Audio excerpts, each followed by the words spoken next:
টলিউডের অন্যতম জনপ্রিয় অভিনেতা এবং ঘাটালের সাংসদ দীপক অধিকারী ওরফে দেব আজ সকালে তারাপীঠ মন্দিরে এসে মা তারার পুজো দিলেন।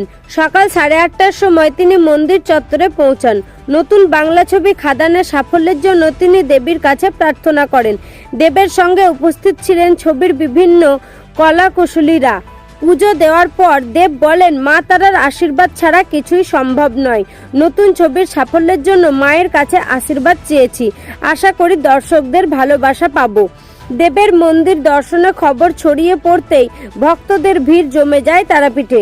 দেবকে এক ঝলক দেখার জন্য উচ্ছ্বাস দেখা যায় ভক্তদের মধ্যে। অনেকেই তার সঙ্গে ছবি ও অটোগ্রাফ নিতে ভিড় করেন। মন্দির কর্তৃপক্ষ দেবকে স্বাগত জানান। দেব তারাপীঠ সম্পর্কে বলেন, এই জায়গার আধ্যাত্মিক শক্তি অসাধারণ। এখানে এলেই এক অদ্ভুত শান্তি পায়। খাদান ছবিটি বাংলার মাটি ও মানুষের সঙ্গে সম্পর্কের এক গভীর গল্প তুলে ধরছে।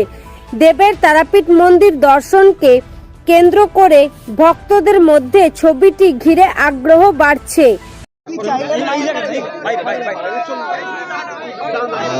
যাওয়া তো কোনো শেষ নেই, বাট ওই আর কি মায়ের কাছে আশীর্বাদ যেন আমরা সবাই যেন ভালো থাকি, শান্তিতে থাকি, সেটা সবচেয়ে বেশি ভালো পাবেন না কিছু।